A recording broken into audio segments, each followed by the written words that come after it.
Hello, everybody. This is Stu Smith and Jeff Nichols. And today on this podcast, we're going to talk about overtraining and exactly what that is. There's many symptoms to overtraining, and we'll go through all of those and kind of help you recognize them. Maybe talk about some of the type of workouts that will yield overtraining symptoms.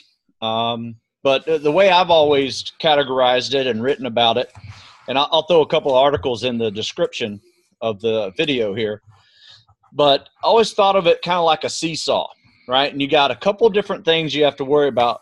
One side is your training, and the other side is your recovery. And all the elements of recovery, which we've discussed in previous podcasts, are things like sleeping, eating, hydrating, electrolytes, especially if you're sweating a lot. But if you work out really hard, you're going to need to up your recovery game, so everything's in balance. You work out too hard, and let's say you work out really hard and then you stay out all night drinking and partying, right, and not really recover from that workout. I mean, it happens. I mean, things like that happen a lot, especially at this age, younger age. It really is not helping you, so you got to pump up that recovery. So let's talk a little bit about overtraining and maybe some of the myths about it. Is it overtraining, or is it actually under recovery? Right. Yeah, and I think that the conundrum comes because so much of us people, especially in the military space, and those of us who want to be in special forces or whatever, human resiliency is so wonderful, magnificent. The human body is so magnificent that we do oftentimes train in this offset overtrained position, but we still yield success, if you will. Sure. And that's the conundrum. But I kind of look at it like a different analogy, but I look at it like ingredients in a cake. Like, let's say, it's flour, it's egg, it's vegetable oil, it's butter, it's whatever it is. And if it calls for 2 cups of flour and all you have is a cup, it still might look like a cake, but it's not going to be as good. And if you omit it entirely, or you put too much of something in it, right? You put just silly analogies, but it makes the same idea. It's like we can't, if we expect this really wonderful result being my push-ups went way up, my run times dropped, all these sort of things, but yet the ingredients we put into our programming is less than optimal, we won't get that optimal result. And I think that that's what we're saying is, but to be very, very clear, what Stu and I also are saying is that we are not a proponent of not training really, really hard. Yes. We really want to stress out the organism. We really do. So don't mistake us saying, talking about recovery and stress and these sort of things that no. We want to stress you out so much that you are going to overtrain. But we want to empower you all to recognize some of those symptoms, or as many of them as you can, so that you don't cross that line into injury and illness. And because kind of once you get down that road, then we tend to think, well, shoot, I'm always perpetually tired. That's just the way that it is. And that is not the case. And we're trying to build resiliency. Yeah. Great point. One thing that I like to use the term actively pursue recovery, so that means you still work out really, really hard and push yourself to a day of you may even be sore the next day. Yep. But that's okay. I mean, that you're building that stress inoculator, yep. Like we like to talk about it, and resiliency and mental toughness, all of those things come into play. However, I always like to use this term as well. There's a fine line between mental tough and stupid.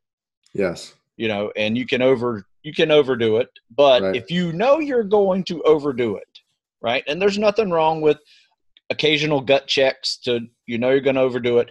Just make sure you really dial up your recovery.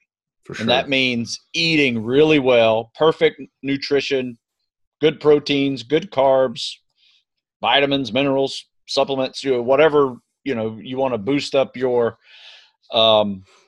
nutrition that day. Hydration is really key, especially if you're sweating, and if you're sweating profusely. Electrolytes, you can't Can't neglect those. So just salt your food, right? I mean, that's it's sodium is electrolyte. And then, perfect. And sleep. Those in your hit it right on. Yeah. What's my diet look like? What's my hydration state?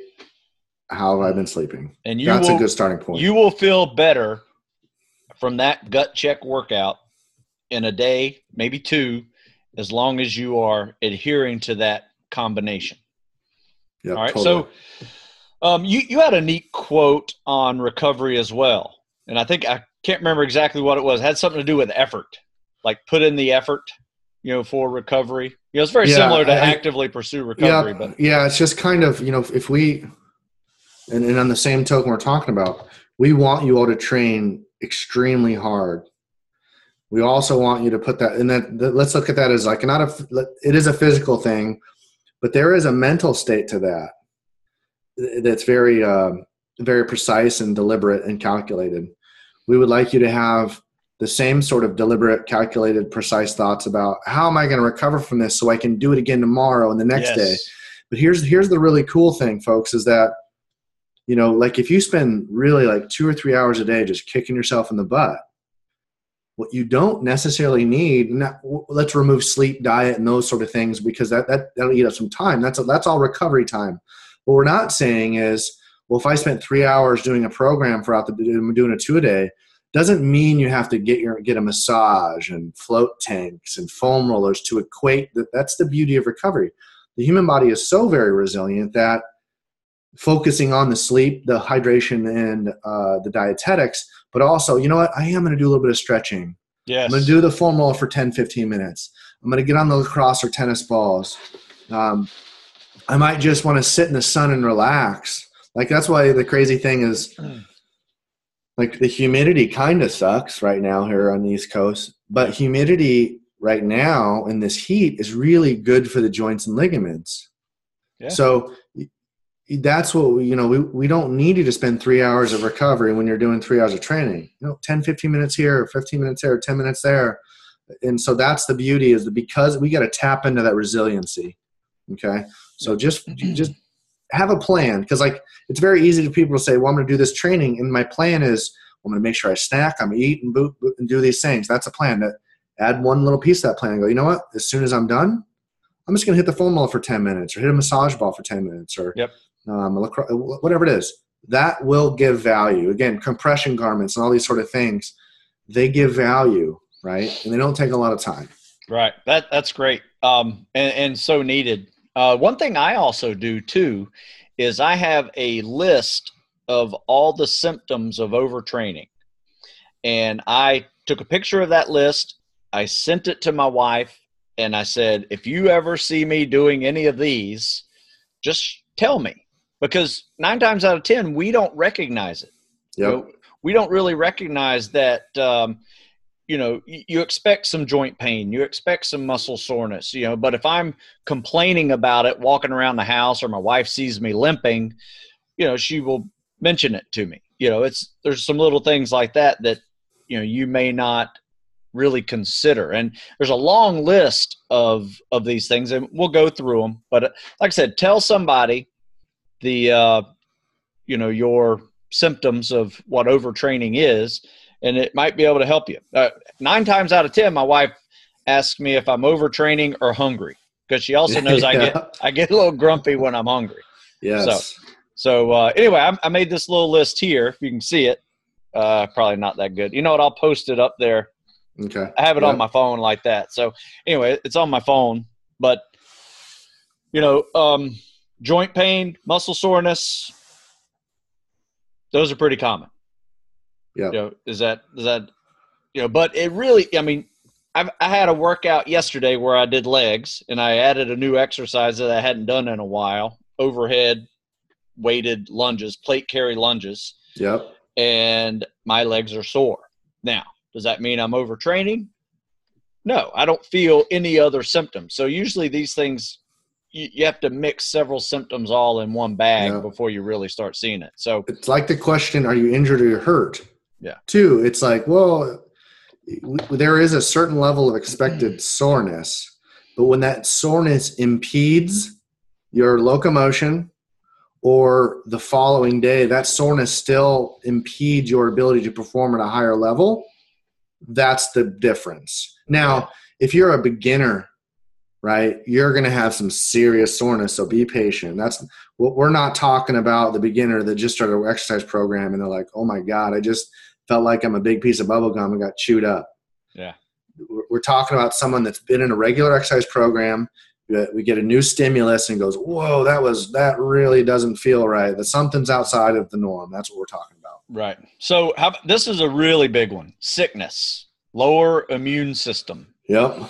That if you're chronically ill, and usually this is, one sickness does not mean you're overtraining, but you look at the last 6 months to a year and you're constantly catching every little thing that's going on.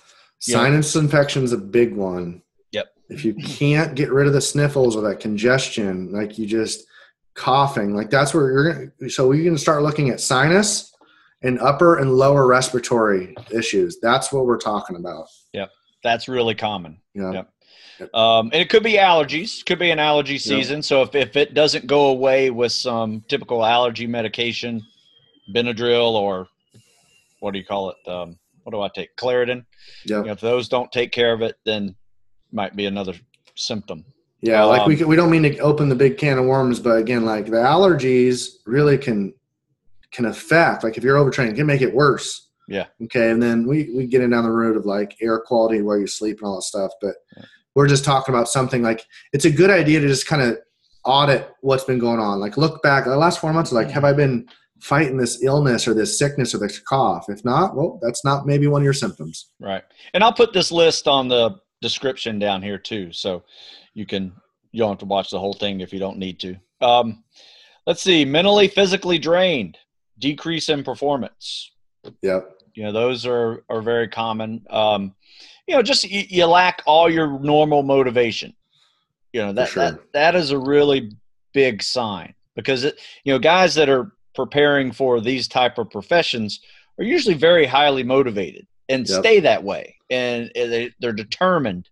And when you start lacking that, consider taking a day off or two, and just give yourself some recovery time, and you may find some newfound energy that may have just lost, just from overdoing it, for several weeks. Decrease in performance, that's when it kind of starts coming chronic, I would say, especially if your training methods are off. I think we talked about it in the last podcast about doing pull-ups, push-ups, and sit-ups day after day after day, and then you start seeing negative results. Yep. Well, you can also be overtraining muscle groups, not just overtraining your entire body and central nervous system, but you can be overtraining muscle groups and see that kind of decrease in performance. I think running is a classic. Yeah. You can be running way too much for what your goals are, and seriously see some decrease in performance on that. So. Yeah, to be very, very clear for you all, I know Stu feels exactly the same way about it, is that we're not talking, hey, on Monday I had a great training day and the next Monday was crap. Oh, something's wrong. No. Again, if you look, I use this now, like the stock market. If you look at the stock market any 6 months, you either think the world's coming to an end or the world's full of billionaires. But if you look at the stock market over 4, 6, 8, 10 years, you just see this progressive climb, right, since the 30s. So your training is the same way. If you audit it over weeks and months, you should see a pretty good incline, unless you've been sick or injured. Yeah. So don't, like, the sky's not falling if you have 2 bad or 3 bad or even 5 bad training sessions. Look at 4 months. Look at 12 to 16 weeks of your program. Okay. That's what we're talking about. Right. And it may not be your program at all. Your program may be fine. Yeah. You're just not recovering enough. Right. It might be summertime where you are and you're training hard and doing great, but you're staying up all night with your buddies and having a good time. So it's tough. It's tough sometimes to objectively look at what decisions we're making, because it's hard sometimes to admit that, like, ladies and gentlemen, this takes some real sacrifice. That's why I tell people all the time. The lifestyle or the training regimen that is necessary, typically, there are outliers, for this world, for the SEAL community, for the SF world, for the Rangers, for PJs, whatever, maybe firefighters, police, EMTs, high corporate world, it takes real commitment. Like, now we're not saying don't have fun and do these sort of things and sometimes take time off and blow off some steam. No. Yeah. But again, in the scope of what we're trying to achieve, this takes some real commitment. Yeah. Good point. How about this one? This was a horrible one because it will screw you up and it's a symptom, and that is insomnia. Yeah. So if you are working it's a cause and a result. Oh yeah. I mean, it's exactly. And it's, insomnia, when you can't sleep, obviously your number one recovery tool is sleeping. Yep. Right. And if you can't sleep we could probably do a podcast by itself just on the whole process of trying to get a better night's sleep and creating that ritual of, that gets you into a better state, ready to sleep. Yep. So I've done that's like where my wheelhouse has been over the last couple of years has been, I've done a lot of transition seminars and a lot of teaching and coaching on the process of sleep. And I know you and I are going to get into that here in the very near future. We can't overstate the importance of that. So we don't mean to say, hey guys, this is super important and then not talk about it. Right. But we want to give it its due credit, and we're going to allot a conversation specifically on sleep. So stay tuned to that. Yeah, absolutely. Losing fat and muscle. I've seen people really overtrain to a point where, they start losing muscle mass. Their workouts are causing them to burn muscle. Yeah, catabolism. Yeah. The workload is so. Just understand that a very snapshot of physiology is that the body is going to get an energy source to repair itself. Right. The weird thing is that the most readily available source of glycogen or energy to repair muscle is its own muscle. It's called catabolism with a C. Yeah. So it actually will go, wait a minute, we need fat to survive. So it doesn't want to burn fat. It starts breaking down the amino acids in your muscle, converting into glycogen and repairing itself. It's very counterintuitive. So we think I'm training, but all this can really be mitigated, not eliminated, but mitigated by good dietetics. Yep. And then sleep. Yep. So that's the thing is buds can exist because at buds, most people sleep pretty darn good, and they're not lacking food. And the interesting thing about buds too is that you have nothing else to do. Yes. But be a bud student. You know what I mean? Some guys might be married or kids and stuff like that, but the vast majority of them is, what do you got to do? For 6 months, I got to be a bud student. Right. You work hard all day. Like, put it this way, like my training before buds, I was a college student. I had all day classes. I played a sport, did a sport for several hours. And then after that, I do my buds style workout, or before school, I do my buds style workout. I mean, I remember being at buds saying at the end of the day, I'm like, what do I need to do? I got to clean my room, prepare for the next day, eat as much as I can, go to bed at 8:30. Yeah. That was my job. And we'll talk about this one because I think what we're going to wind up doing here is we're kind of borderline on stress at the same time as overtraining. A lot of these same symptoms are stress. So I think we'll just talk about stress in a separate podcast. For sure. And that might be a good segue to talk about it. But here's a classic one: grumpy and a very poor attitude. Yep. Sometimes that happens, and it's usually towards your loved ones, people in your family or friends, just notice you're being grumpy, or even your workout partners, Once again, that's why I like to get this list of people who hang out with me and just say, hey, if you see any of these, just tell me. Hey, man, you hit the nail on the head with me. It's like a lot of this can be mitigated by eating. Oh yeah. Absolutely. Right? Oh, absolutely. You see what I mean? It's like, you could, look at Bastogne and like the frozen in Korea, like they got the hell kicked out of them. But when they got food and warm food, it shifted the entire, even for a short period of time. You know, that's the thing, is like food is powerful. Again, we know that. And then sleep. Okay, so we could keep harping on that like it's a simple thing, and we'll get to that here in a future video. But these things are important, and it's a lot of times it's hard for us to see that it's happening. Like we know where I'm like, man, I'm hungry. I'm not fun to be around. So make a plan. Yep. Yep. So, yeah, the poor grumpy attitude, 9 times out of 10, I'm just hungry. You know, I'm not overtraining. Here's a good one. This is a one that you can check first thing in the morning before you get out of bed, and just check your heart rate before your resting heart rate before you get up and start thinking and start moving.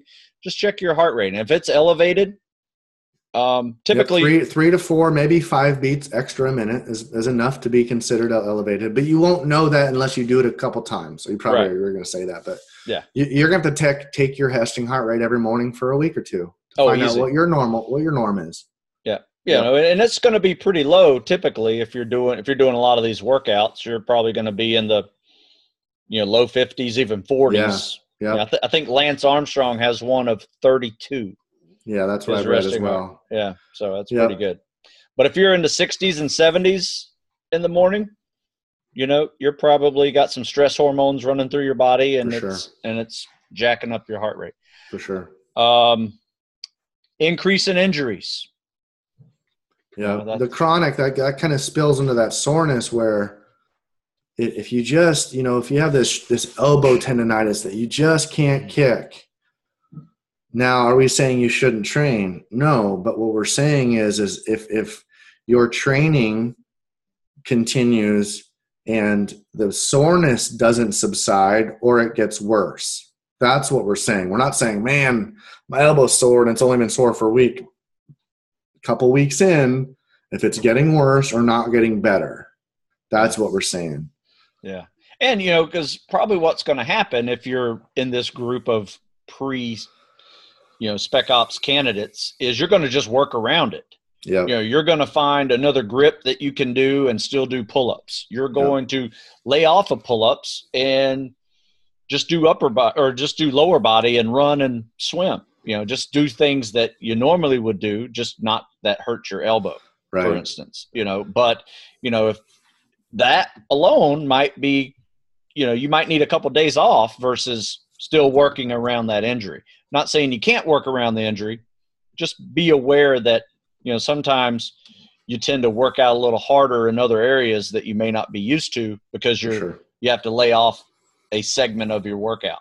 Yep. Yeah. So, and to be clear as well, we're kind of telling you that this symptoms bank that we're going through here, I would expect 1, 2, all of them when you go to buds.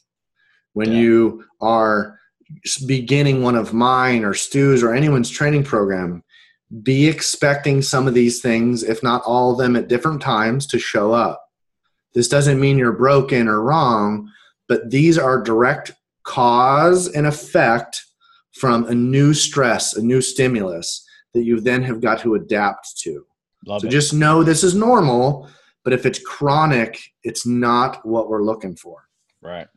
Here's a big one, and it's kind of tough necessarily to tie into overtraining, but depression and mental breakdown.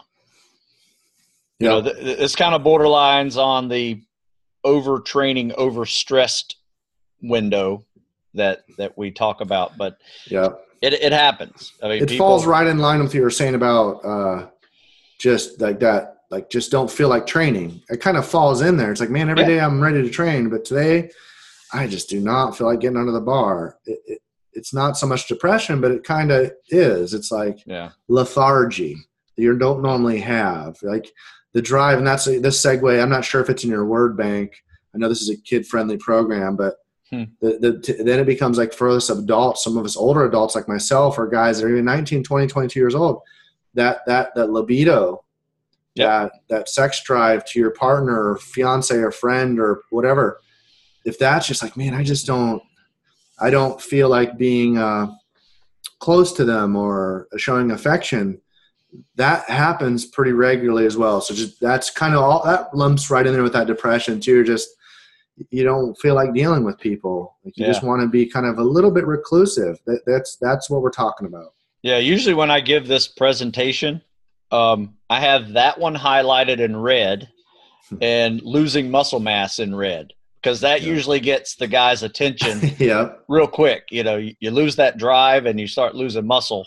Yeah. Okay, I need to listen to this. And you know, you get on the extreme side of this is in stress too. This we're kind of walking that fine line of stress, and then like what we're doing here with overtraining is like, you know, your ability to get or sustain an erection can become the extreme too. So we're not trying to really talk too much about that, but it's a real thing, and it happens. Yeah, and 9 times out of 10, if a young guy in their 20s are having that problem, 9 times out of 10, you can say it's overtraining. Yeah, it's stress and overtraining. Yeah, for sure. And now just know that's it's kind of like on the female side too, where when stress, you see it a lot of times in Olympic athletes are like training really, really hard for a competition. They won't have their period for a month or two or whatever it may be. And that's the body's way of going. Now that's normal. Now we don't want it to become chronic like we keep saying, but it can happen because it's the body's going, listen, it's like when people eat and they go train, they throw up, the body goes, wait a minute, I have to expend energy to digest this food. Well, it's better for me to just expel it so I don't have to train hard and digest food. It only going to focus on one thing. Yeah. So when stress gets way up, or overtraining, gets way up, the body goes, I need to focus on training and recovery. I don't have time to some of the other functions aren't really for life. Yeah. You kind of shift into this weird sort of life-saving fight or flight.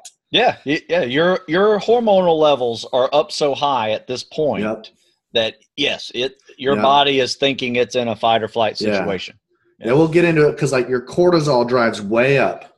When cortisol goes up, your blood will coagulate much faster, changes the hemoglobin and all these sort of things. So again, that's blood panel stuff, and we'll get into that later. But my summary to this is there is a cause, and these are effects. The cause is overtraining, and there's some effects that then spill into stress. Yeah. So this is normal. Yeah, absolutely. In fact, the next 2 on my list are lower testosterone levels and higher cortisol levels. Yeah, yeah. I mean, that is, and you can get blood tests done on those. I do every 6 weeks. I do. Yeah. Oh wow, they're not that expensive. In fact, I found a company that you doing the saliva one? I did the peeing on a strip. The Dutch test. Yep. Stands for. I can't figure it out. I'll put a link. It's Precision Analytical Inc. that does it. So that was interesting. Really, that stuff is getting very, very accurate. It's going to test probably free testosterone, banned testosterone, cortisol, vitamin D, DHEA, all these sort of things that are really have become a performance marker. Yeah, I get my blood work done every 6 or 8 weeks. That's smart to see where my levels are at, and if. For me, I've seen it enough, and I've been doing it now for since about 2010. I got a lot of blood work because I want to see, because of my past. We'll get into that maybe some other time, but I was experiencing all these sort of things, all of them. Yeah, and it didn't seem right because I was a healthy young man. I was a SEAL, and I couldn't keep food down and couldn't keep weight on, and I kept getting walking pneumonia and bronchitis. I'm like, what the heck? Yeah. So what Stu is describing in all of these word banks, I experienced them all. Yeah. And at one point in my life, I was experiencing all at one time. My hair was falling out. My fingernails were falling out. My teeth were starting to fall out or rot. Wow. I was on. For 8 years, I was borderline insomniac. I mean, I was a true insomniac for better part of 3. Oof. So, and that was while I was active duty. Yeah. I know what you're talking about, because, I mean, your life, at that point was pretty high stress. It was, yeah. And that's, and I think maybe we can save more of the details to that, on another sure. segment. But, it is overtraining. It's overtraining, overstress, and sometimes you just can't recover using all your traditional methods of recovery. Agreed. Yes. You may even need, I was professional. I was not allocating we talked in the first part of this, my mental intent for training was so robust. My focus was not falling on taking care of myself because I was like, man, I'm a tough Navy SEAL and I can just drive. Yeah. And I wasn't taking my own medicine, so to speak, years ago. Yeah. And I would bet I paid for it. I would bet that while you were going through a high stress time in your life, you were probably still doing hardcore workouts. Yep. It was harder because that was my blankie, like I knew how to train hard and I was like, you know what? I'm going to train harder. That's going to get me over the hump. Right. And, thinking about, the nervous system, we have two sides of the nervous system, and you guys need to look into the parasympathetic and the sympathetic side of the nervous system. He was sympathetically charged during that time of his life. Adding some parasympathetic methods of training to that would have made a huge difference. Would have helped. Yeah. So think of it like I was all gas and no brake. I was a F1 Ferrari or McLaren race car with no brakes. Yeah. At some point, man, I'm going to get into that wall and there ain't nothing to slow me down. Yeah. And that's what happened. And you can hold that. It's amazing what the body can handle because you probably did that for several years. Yep. For 8 years. Yeah. And when you're in your 20s, that's pretty good. You start getting into your 30s, late 30s. Yep. Things start falling apart. And they did. Yeah. And I'll save some of the analogies that we'll get into stress. I have a good analogy that I use in presentations. I'll save that for our stress conversation. But this is a really good eye-opener for so many of you because Stu and I, like many of you that are going to go to BUDS or Ranger School or whatever it is, or even the police and law enforcement, firefighters, we're outliers, ladies and gentlemen. Our ability to take on these stressors and still perform our tasks at a very high level doesn't negate our need to, at some point, sooner than later, to start recognizing them. Yeah. We are a little bit special in that regard of taking on stress, but that doesn't relinquish our responsibility to recognize them. Yeah. And when he uses the term we, he's not talking about just the two of us. We as a tactical community, have a unique ability, and part of that's desire, to serve and help. The mental side, but at the same time, you have a bit ability to really be able to handle this type of stuff. But you let it go on too long, it becomes chronic, and then you see not only your health issues becoming dangerous, on a life and death situation, to psychological. It can get into that side of your life as well. So, that's why we're just showing you some of these, symptoms that, you can nip that in the bud real quick. We already talked a little bit about it. Digestive issues. That's another one on the list. Yeah, that's a big one. That's one of the first markers that's going to show up. I would think so. Indigestion, heartburn, loss of appetite. Hold on, Stu. I'm sorry. Mason, zip it. Sorry about that. That's all right. That's hilarious. Digestive issues, they're going to come definitely quickly. You might even start noticing it. Even like during workouts, throwing up during workouts.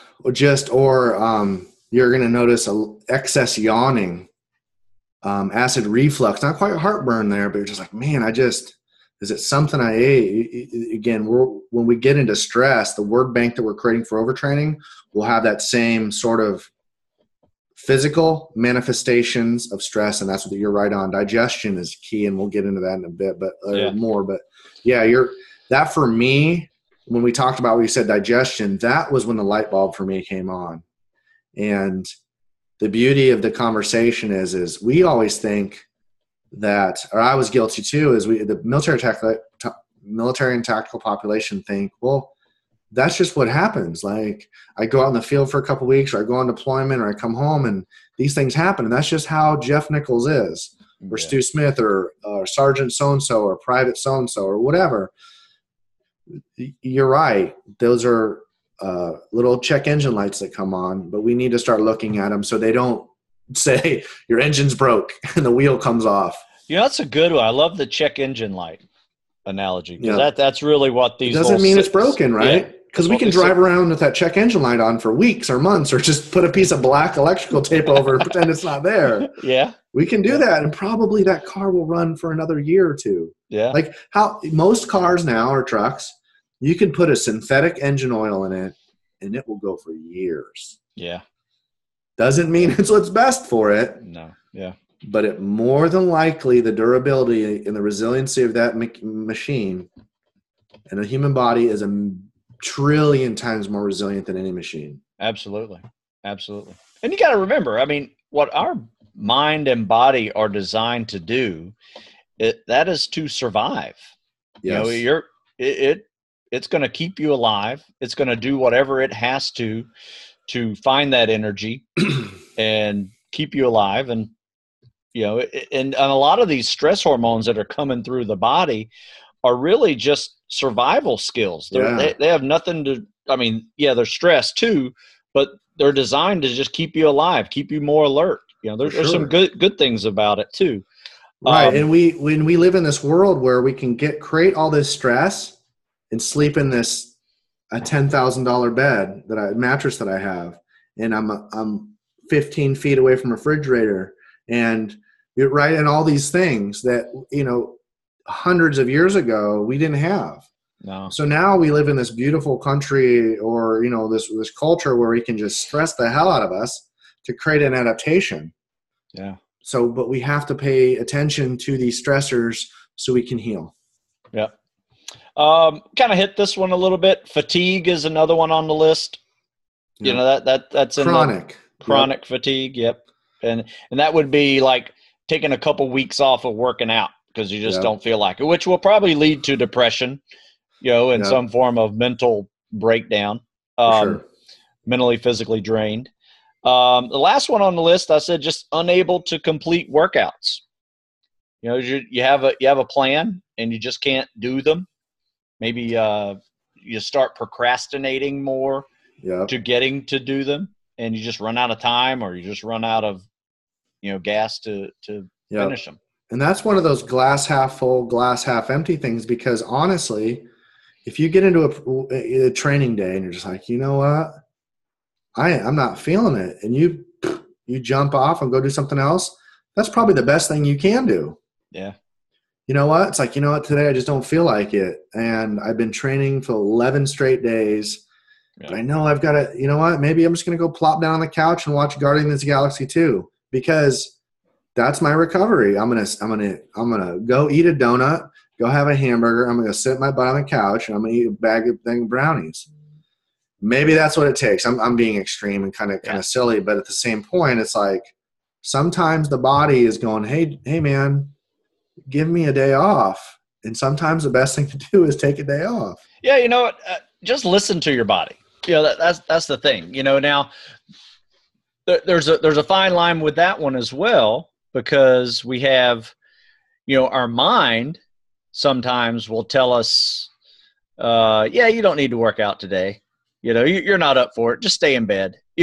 It's a tough one to kind of balance, because we do have that voice inside our head that is not wanting to feel pain, not wanting to endure 3-hour workouts, but sometimes that's that mental toughness side that you have to do. That's why I say there's a fine line between mental toughness and stupid. Yeah. If you're really just dragging ass to a point where, you get up out of bed anyway, you go to the workout, and then things just aren't clicking for you, that might be the day that you say, you know what, I'm just going to stretch and foam roll and call it a day. Yeah. Well, that's also too where you kind of find, like, that's where what we're talking about then segues right into buds, is that very few of those days, you're going to be like, this is the best. But you're going to have a bunch of really great people around you that you're going to feed off of, and you're going to go through it together.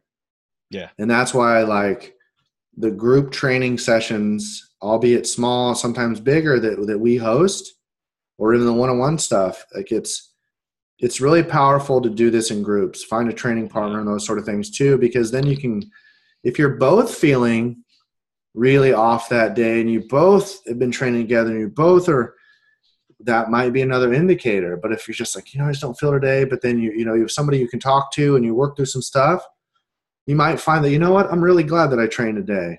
Yes. Maybe that's going to happen too. Yeah. And, 9 times out of 10, you're going to feel better after training, period.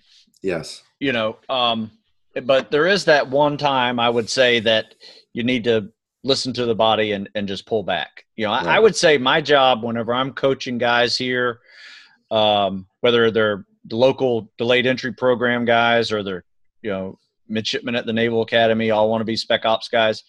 My number one role that I have learned that I need to do as a coach is pull the reins back on these guys. Agreed. Because they have the tendency to naturally want to overtrain. Yep.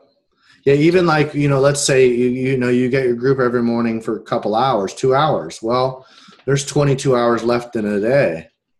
And they want to go do another training session or even a third sometimes. You're like, and the best way, again, I tell people that we can help them is just to educate. Go, go get a good pool workout today. But if you're going to do that, make sure you've eaten a really good 2 good square meals and have some snacks and hydrate.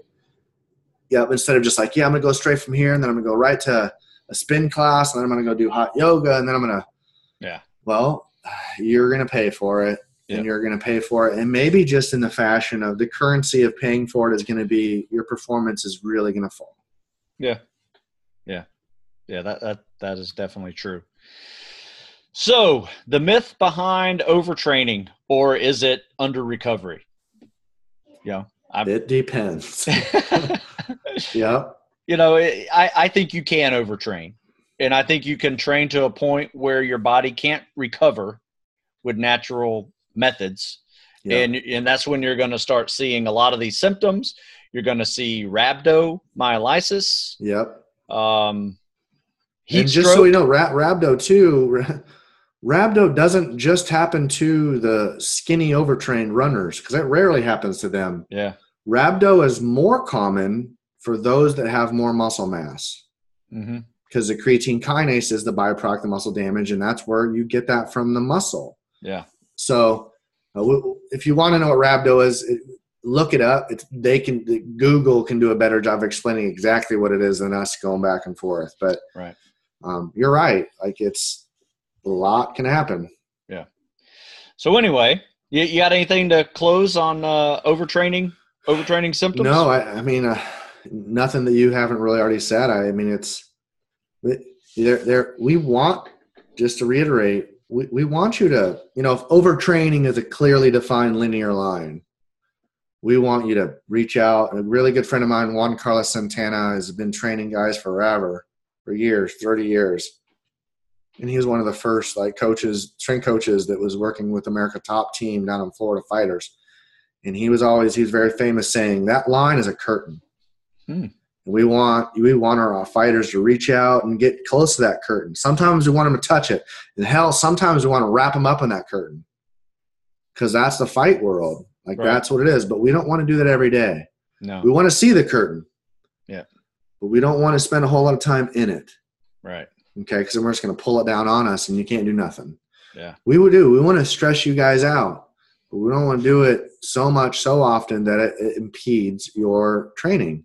Right. And more importantly, we don't want to do it to, that's why we say buds, we want to train for buds.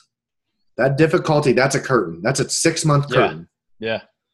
We want to build up so much resiliency that when you get to that, you can handle that heavy curtain. Okay? Cool. That's what we want. Train the hell out of you. But when it's time to relax, listen to your body and relax so you can keep training harder and harder and more frequency. Yeah. All right, Jeff, that's a great way to end this one. You know, it's unfortunately overtraining is a gray area. You know, there's no black or white to it other than significant injury or death. Yes. Right. Yep. And that's, and then that's not, yeah, it's a possibility. It's not what we're going to focus and dwell on, but understand that like that's buds. Yeah. Okay. We're training you for it. We're not buds instructors, but we're training you for that severe school. Right. All right. Thanks a lot, Jeff. This was a Yes, good sir. one.